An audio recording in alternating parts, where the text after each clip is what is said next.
Hey everybody, this is Wes from the Console Gaming Crew podcast, and we want to proudly say that we are a part of the Boss Rush network at bossrush.net. BossRush.net is a place where you can find up-to-date news articles, blogs, and podcasts about video games. In addition to that, there is a growing collection of podcasts, not just in the gaming community, but other communities as well.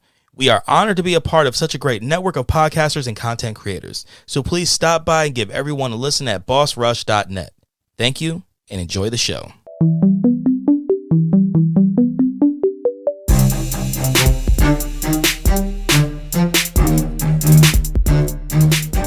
Yo, crew members, what it be? Hey. I mean, hi. Look, man, that was in between you and Andy. I'm not mad at it. Hey. There we go. That's better. That's more me. That's more me. Yeah, that is. I guess I have to be a little bit of me and Andy. Yeah. Because this dude decided to choke on a whole bag of dicks, and then now his throat hurts, and he's like, "Oh my god, my throat hurts." Yo, I don't know if you heard the last episode that you weren't on, but Andy completely went off about how when he's not on, yeah, you just go ham on. He said we do, but it's mainly you, and I just laugh at it. But you know what I mean, he says, you know, we go ham on him. You know what I mean, talking all this shit, but then no, I'm the one that talks shit. Yeah, but then when you're not here. Yeah, I mean, we just go, all right, you know what I mean? Anthony's not here, but let's go ahead and just do what we do. It's like, I love the difference. And I told him, I'm like, dude, talk shit. Do what you want to do. You'll say what you want to say. Man, he's such a vagine. And you know he's going to hear this, too. Yeah, I hope he does. I mean, I want him to. That's why I'm talking this shit. But yet, he's going to be like, oh, I'm going to take the higher road, and I'm not going to make fun of him. Fuck off. You fucking prick. Oh shit! All right, so instead of what we were planning, which could easily end up being a new series, yeah, but let's not tell them about that. If we run it the right way. Why don't we? But no, I'm leaving it at that. We'll give y'all more information soon enough, man. Well, because we have after this episode, we have the free and new. Yes, and then the following episode. Oh yeah. But you know, we'll bring it up. We'll bring it up. We'll bring it up maybe as part of like a little thing. Yeah, next week. Yeah. All right, so let's start off with some news. All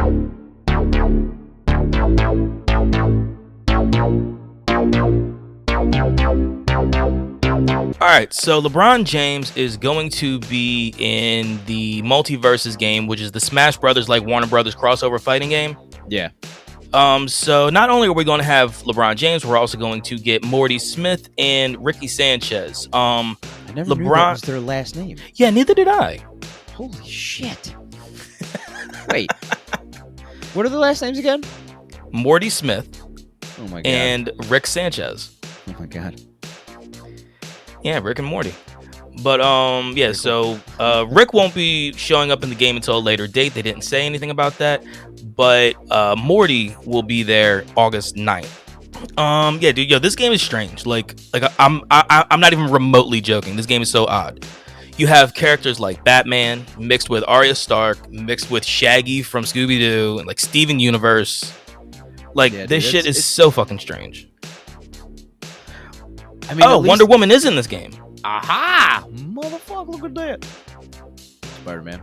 Harley Quinn. Spider-Man. Am I a fucking retard? Jesus. Superman is where I was really actually going with that, not Spider-Man. Spider-Man's right behind me on the wall. See? It's pretty cool. Jesus. Who else? You got Jake from Adventure Time. Oh my god. Yeah, this is all stuff like I've never really.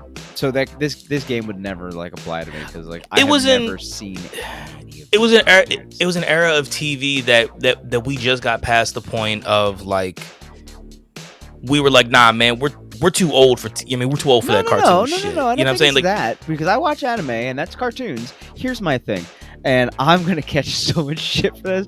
Yeah, but you know, I don't really care. These are the cartoons where we're currently having issues of kids not wanting to go to work.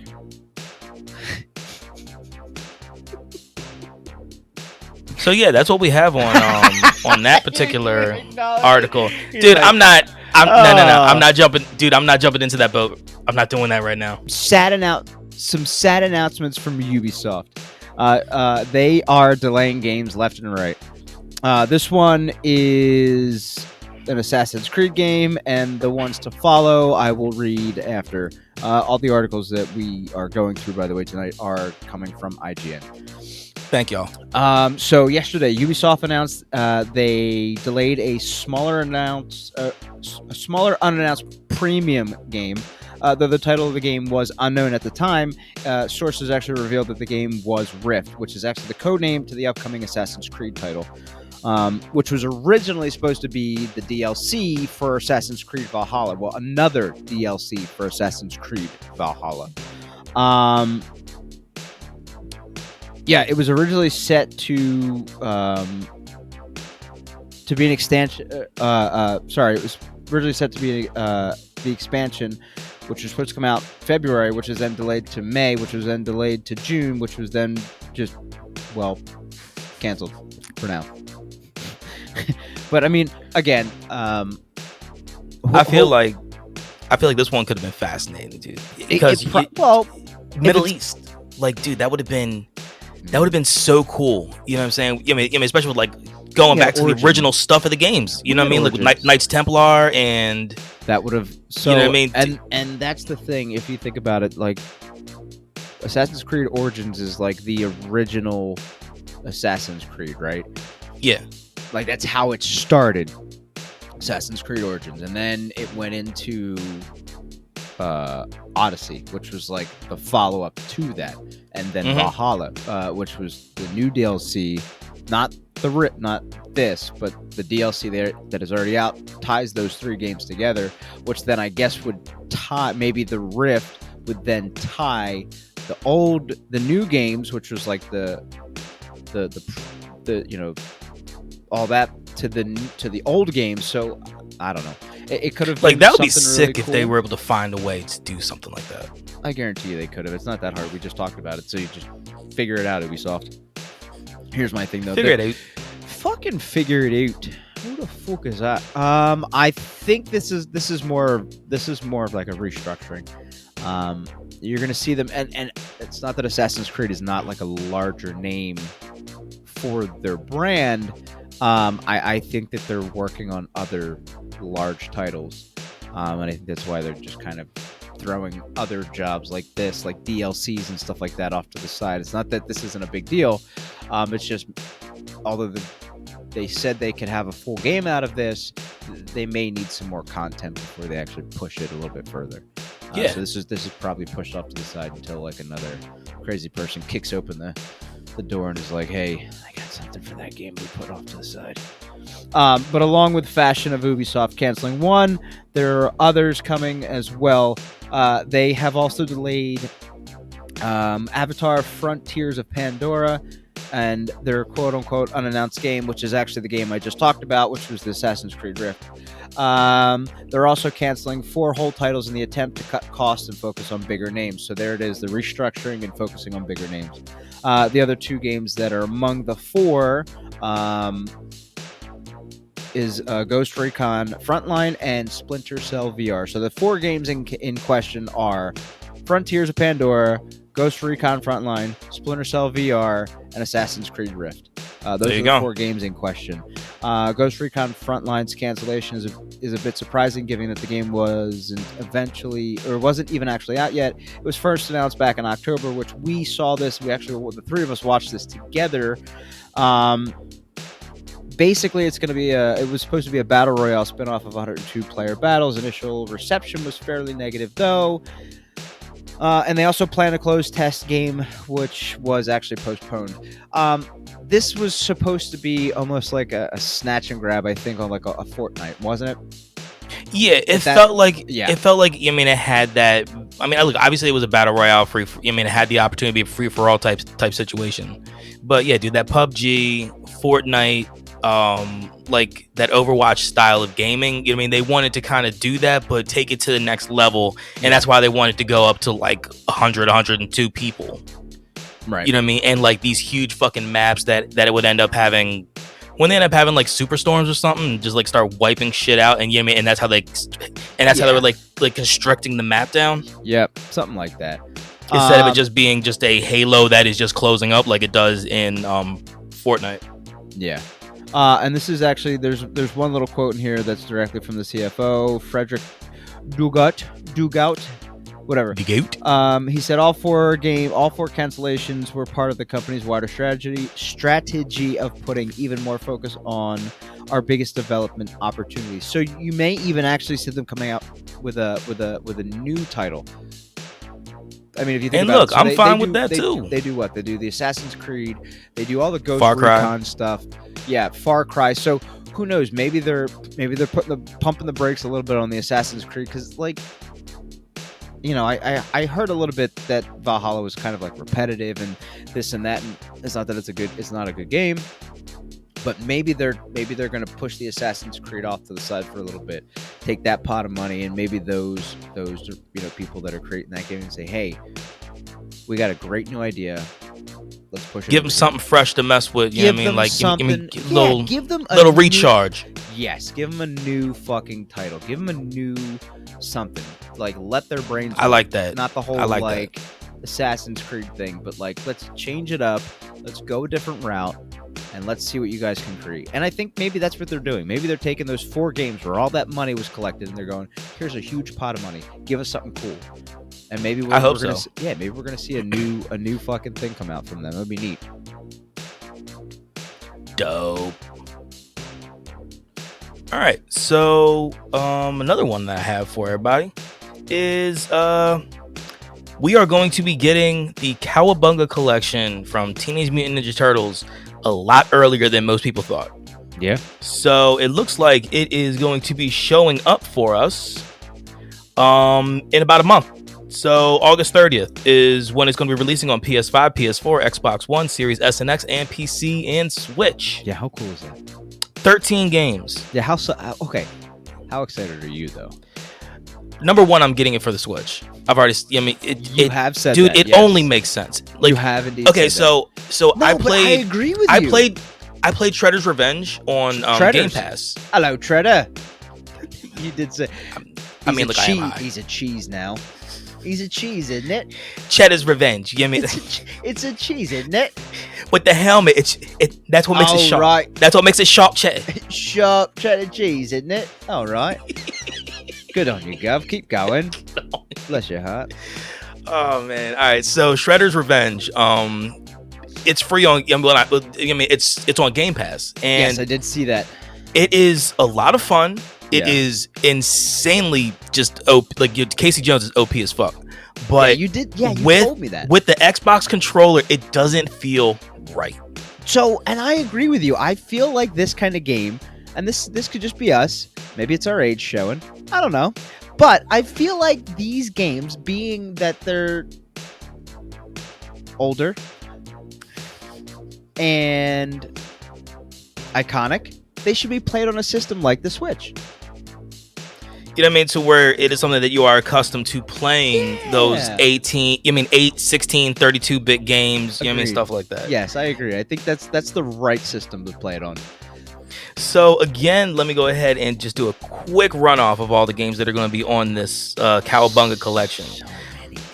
You have Teenage Mutant Ninja Turtles for the arcade, Teenage Mutant Ninja Turtles, Turtles in Time for the arcade, the Teenage Mutant Ninja Turtles for NES, TMNT2, the arcade game for NES, the third game, Manhattan Project for NES, the fourth game, Turtles in Time for the Super Nintendo, the Hyperstone Heist for Genesis. You have Fall of the Foot Clan, that was for the Game Boy. Again, you are absolutely, you know what I mean, hitting us in our feels for this nostalgia. Yeah, dude. Like fucking the second game, TMNT2, Back from the Source for Game Boy. You have the third one, Radical Rescue for Game Boy. Tournament Fighters for both Nintendo and SNES. Jesus Christ. And also we got Tournament Fighters for Genesis. Now, I do want to add to this, right? This, if you look at the list, right? All the games are Nintendo. And 2 of them are Genesis. 2 of them are Genesis. Everything else, and one arcade. So they're 2 arcades, sorry. So they're all predominantly a Nintendo game. Yeah. But how Which cool is it? why, yeah. But how wild is it and cool is it that it's coming out for Sony? It's coming out for everybody. Microsoft. Yes. It's coming out for everybody, right? So this is actually this is a really cool thing. Again, I'm gonna do the same as you and play it on the Switch. So like that's where it's like that's the game where it's landing right there, 100%. Yeah, it just feels like it just makes sense to do something like that. I think it'll feel more natural on the Nintendo system anyway. I agree. You know what I mean? I 100% agree. Like I said, dude, it's just something about having it in my hands and just, seeing it on like a screen that's kind of small. It just kind of just feels right. Look, dude, we play the 24-inch boob tubes, old ass TVs to where 24-inch was like, oh my God, this thing is huge. Compared to what we fucking deal with. We have like fucking 60, 70-inch TVs and shit now. So okay, really quick, this is pretty cool. Please. Didn't know this. For this game, online co-op multiplayer, offline co-op multiplayer. Oh. Yeah. So nice. we can, and I think it's more than just 2 people. I think it's 2+. So if you, me, and Andy were to play this, we could probably play. We could. Yes. Oh, that's gonna be so dope. I love the way that sounds. Yeah, that's dope. That's happening. That's dope. Dude. That's gonna happen. What else we got here? All right. So another one that I want to talk about is actually something that when we first talked. Do you remember when we first talked about PlayStation looking to buy Discord? I believe it was. Yes. And the biggest thing I remember coming off of that was, everybody was freaking out because, Xbox people, wanting to be able to like do crossplay and yada yada yada. Because a lot of games, it's Sony. You know what I'm saying? That is stopping the crossplay. Yeah. You know what I'm saying? It's not Microsoft. But now there is an official way to have Discord, the voice chat, on your console for Xbox. And this information just came out. It came out on 20th.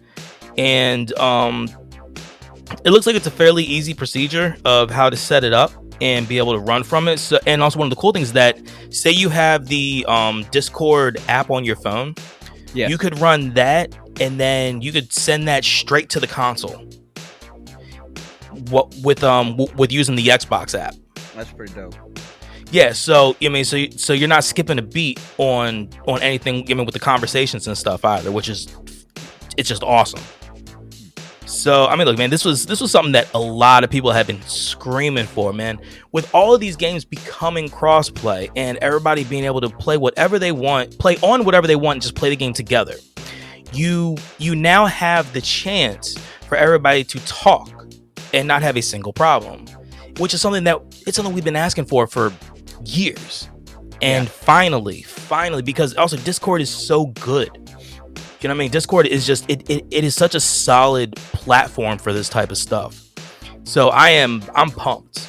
And like it's now. You can go ahead and like straight up do everything like that now with Discord with the voice chat. Yeah. That's dope. Okay. This is actually this is gonna be a cold read for me, but I'm already excited after looking at the title. So the title of this is from IGN. The title of this is Stray. 10 totally normal cat things you can do. So here we go. Stray, the new game from Blue 12 Studio that puts you into the paws of the cat, introduces a beautiful sci-fi world.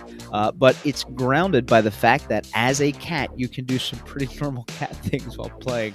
Oh my God. So here's the list. Here's the list of things you can do. Number 1, you can knock things over.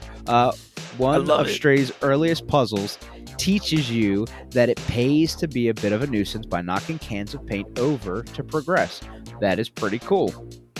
You can. I want to play this game, dude. I want to play this game so bad. So I have it downloaded. I downloaded. Do you? I downloaded 2 games last night while Andy and I played some Chell. Okay. And he's not here to talk about that, but I'll talk about it a little bit. Okay, please do. Of us. Yeah. But I downloaded that, and I also downloaded the Guardians of the Galaxy, which I was going to start playing the game. Andy asked about Chell, and I was stuck sitting on his bed listening to the goddamn Star-Lord fucking thing, and I was like, wow, this music is great. Let me just fucking sit back and reminisce with a tape deck. So fucking cool. Yes. Anyway, Sorry, sidetracked. Number 2, you can claw up carpets and walls. It's okay to pause when you come across a carpet, wall, or couch that needs scratching on your adventure. Throughout Stray, you'll find plenty of places to scratch away, and if you're playing on the PlayStation 5, you'll feel the resistance of clawing away through the haptics and triggers on the DualSense. And for trophy hunters, it's important to keep scratching away. There's a little nod for you if you're like a trophy guy. Now you know. Now I know, yeah, right? Type gibberish on the keyboard. Cats are smart enough that's number 3, by the way. Cats are smart enough that they probably know how to type full sentences, but just hide the fact from us. Maybe wrong. A cat typed the whole article. Who's to say? I'm really liking this article. Don't be afraid to leap on any keyboard you see while playing a Stray. You might need to type a bunch of nonsense to get what you want. Pretty cool. Good to know. Number 4, rub against a robot's leg.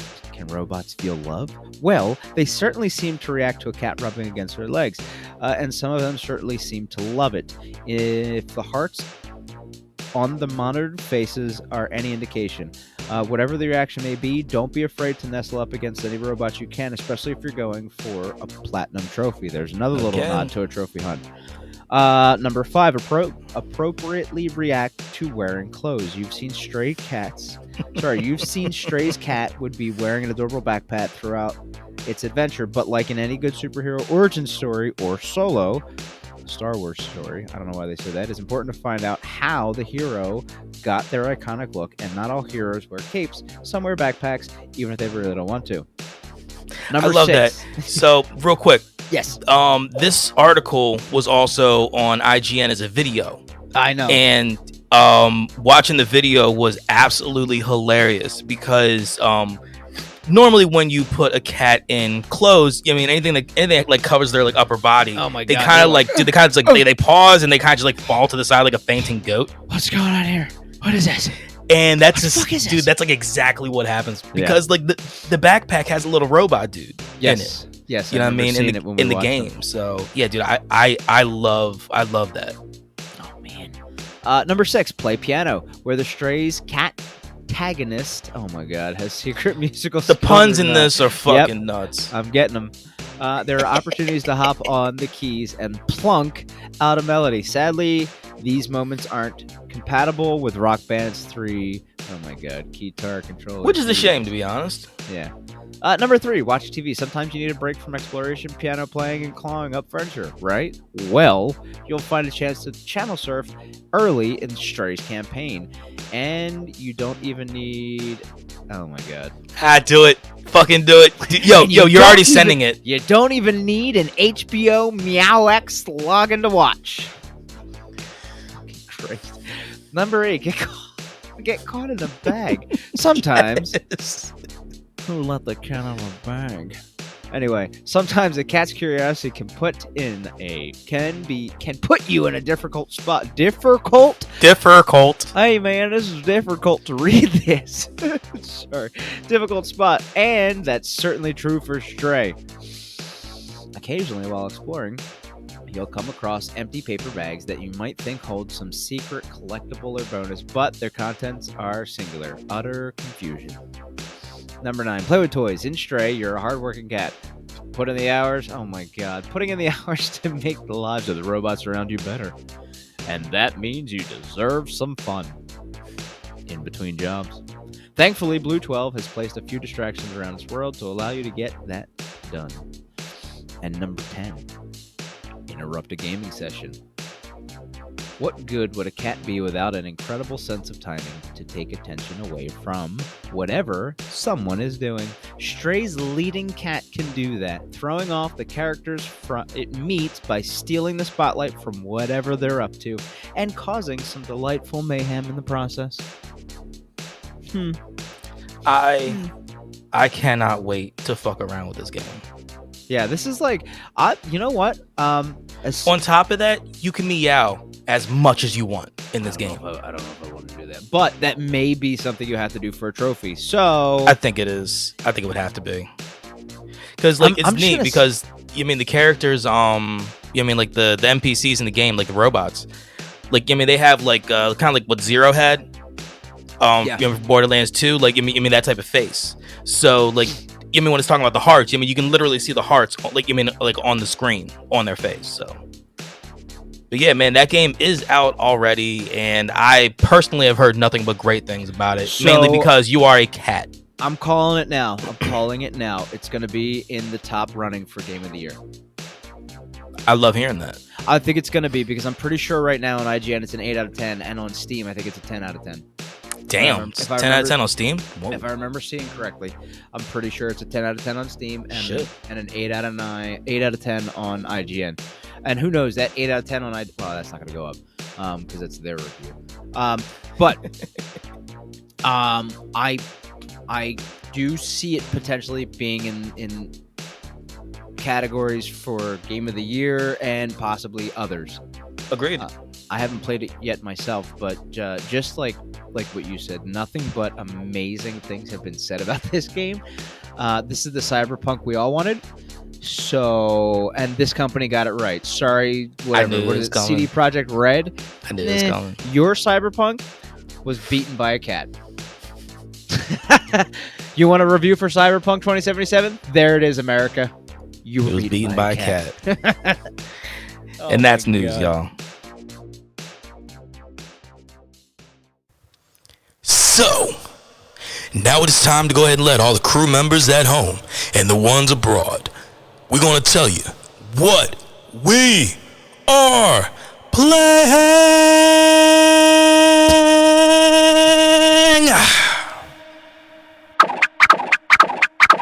All right, so we did something a little different.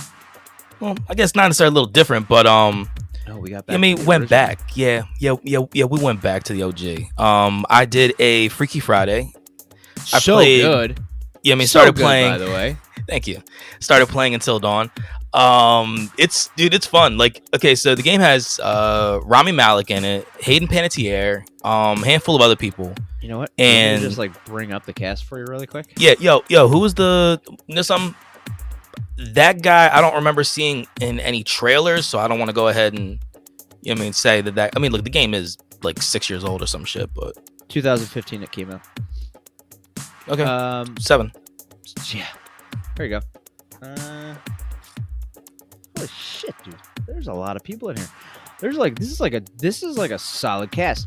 So Brett Dalton, Rami Malek, Hayden Panettiere, Jordan Fisher, Peter Stormare, which is like if anybody doesn't know who that is, he played the devil in Constantine, opposite of Keanu Reeves. There you go. That's a easiest great way. comparison. I think that's the easiest way to put it. If you didn't know who that was, now you know. And he plays almost, it seems like, the same type of character in this game. Just like he's very methodical. He's very dark. He's very I'm trying to think of like other words to like portray his character. Anyway, fucking phenomenal. One of my favorite actors. I mean, he is like one of the best bad guys out there. Plain and simple. Agreed. That's kind of like it though for like the bigger names. Still fantastic cast for 2015. You know what I mean? I agree. Fantastic cast. So look, I'm about 2-ish hours into the game. Okay. I have no idea what the hell is grabbing these motherfuckers and killing them, but I am laughing at this shit though, because I am making fun of all of this. So if you were in on the stream, the other night, you would have heard me just shake my head, just say WP. Like, coming from a biracial person, let me just go ahead and just point that out first. When I say WP, I mean white people. Because there is some shit that's happening with these motherfuckers. Now, I watched something. Hold up. I'm going to stop you right there. But for this, okay, now there's white people and then there's white people. It was a comedian. No shit. It was a black comedian popped up on one of my news reels on Facebook, and he's like, "Look, y'all white people. Hold on." He's like, "Let me rephrase. There's white people and then there's white people. Look, these are white people in this game." Yes. And it makes me feel awkward watching You know what I'm saying? Like, it's yo, fucking an awkward feeling. dude, yo, these decisions that that they're giving me, I'm like, fuck.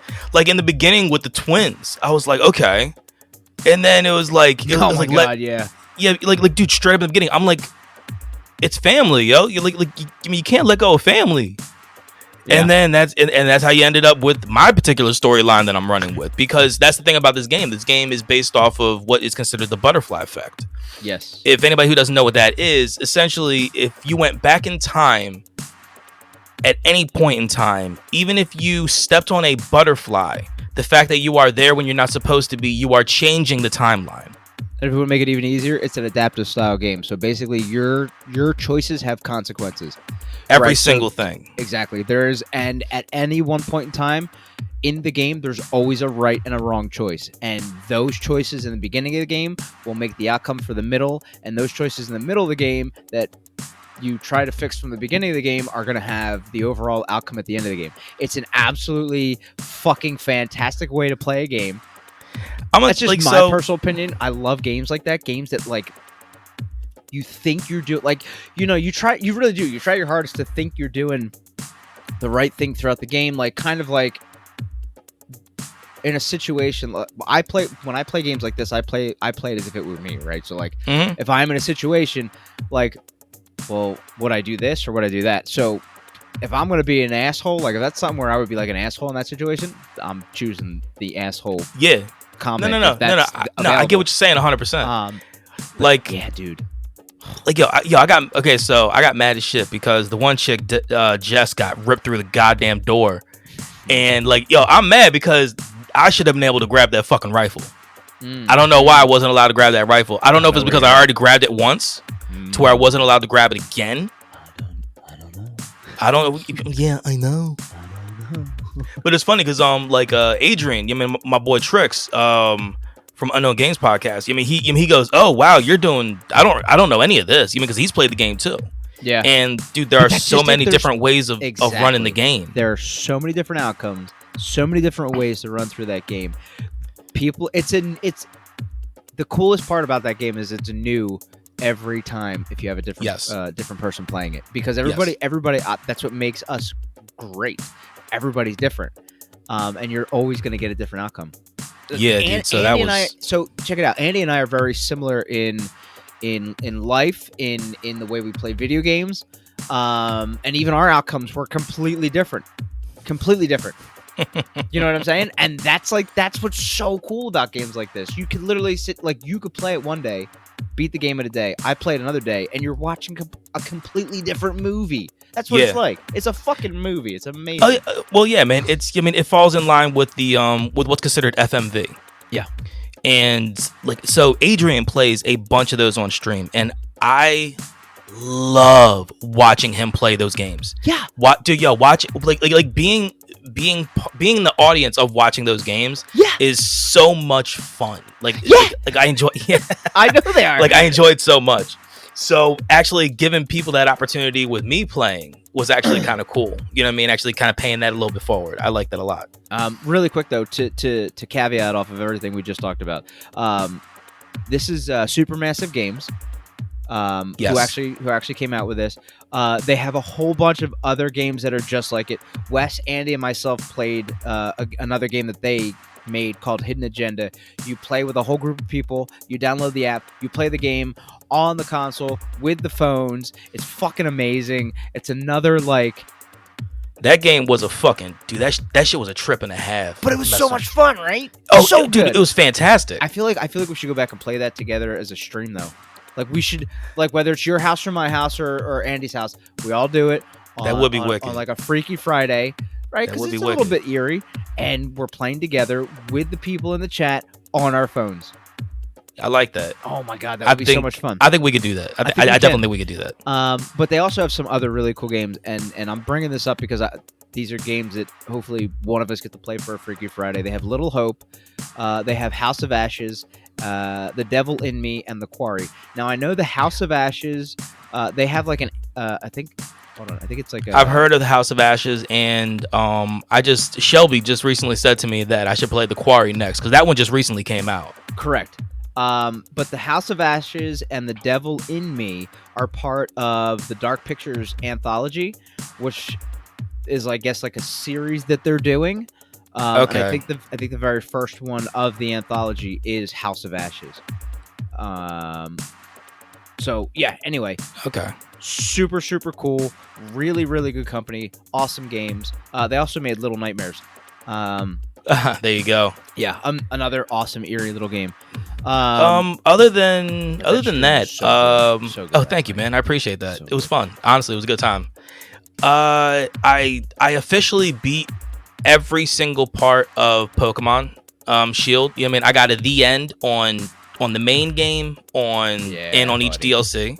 Good. I am under 100 left to catch. That is, yeah, dude. Like I'm shocked. Trust me. I'm like, oh damn, I did that. Yeah, man. But like I was just going through the other day, the list, and I'm like, holy shit, I'm actually fucking cooking. Because like I said before, this is the most into a Pokemon game I've ever been.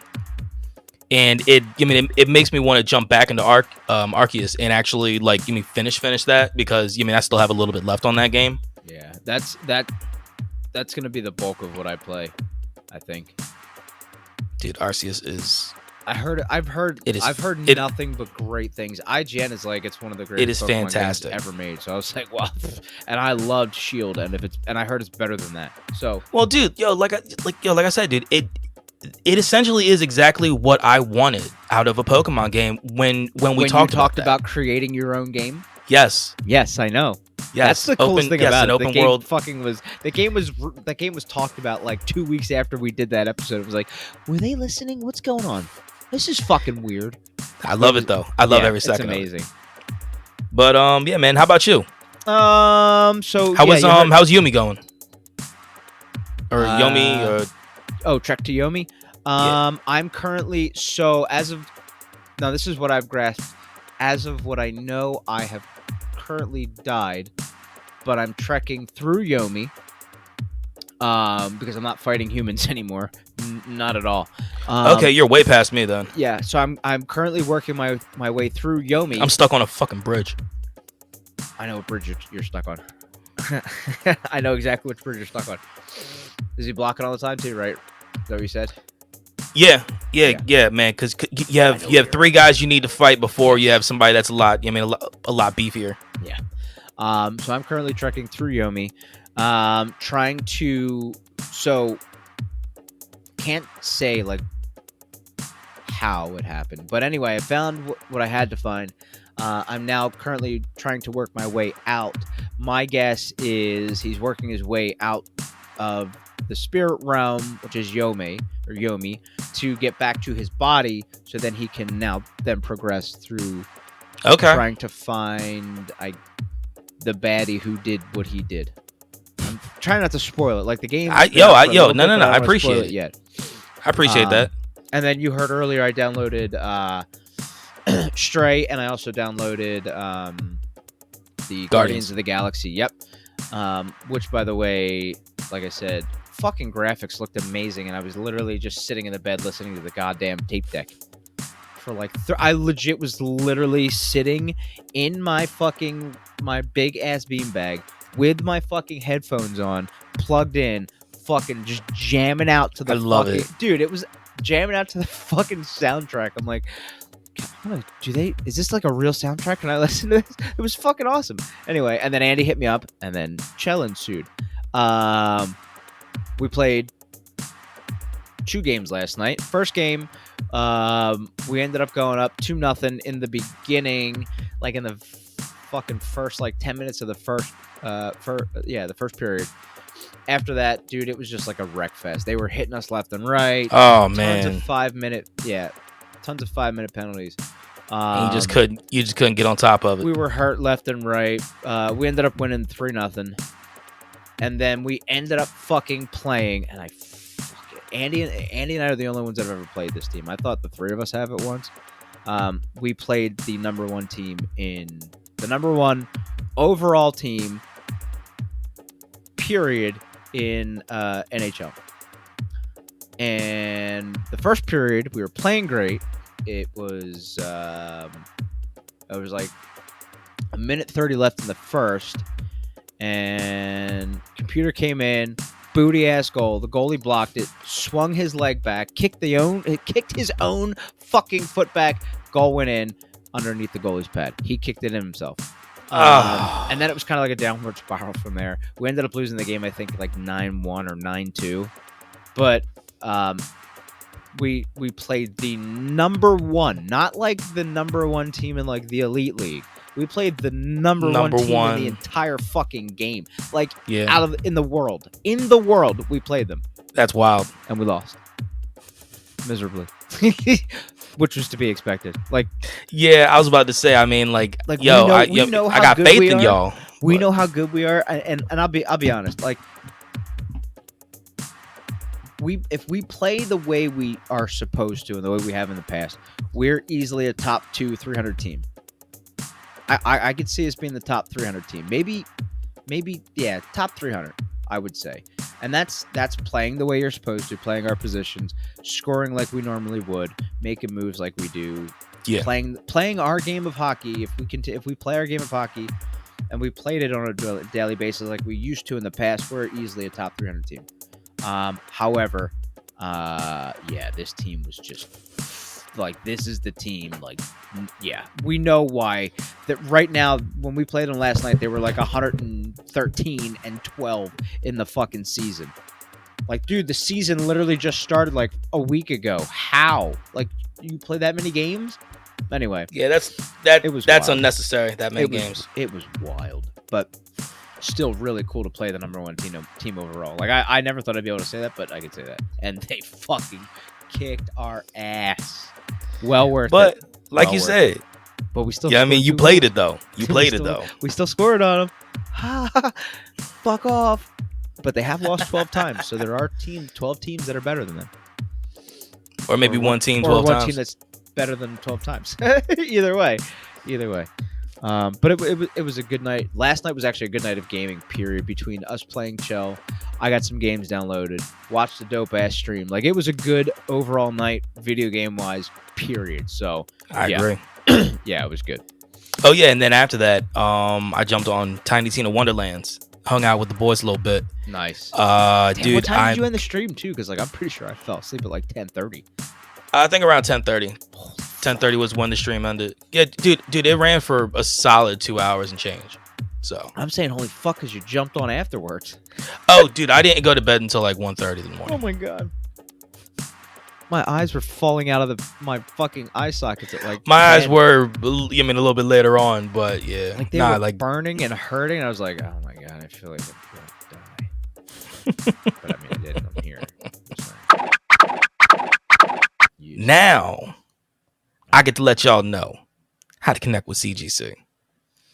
You can jump on our website, which is counselgamingcrew.com, or hit us up on email, which is counselgamingcrew@gmail.com. Our Twitter is @counselcrew, and we get back to you pretty quick on that one, to be honest with you. YouTube and Instagram are both Counsel Gaming Crew. Also, please check out the network that we are a part of, bossrush.net. You'll hear me talk about it in the beginning of the episode. They are the best place to go if you want anything from content creators, YouTube people. You want articles to read about anything, man. They got sports in there, dude. Yo, the entertainment, gaming, it's all there. bossrush.net. Also, we have a Twitch. It is CGC Podcast.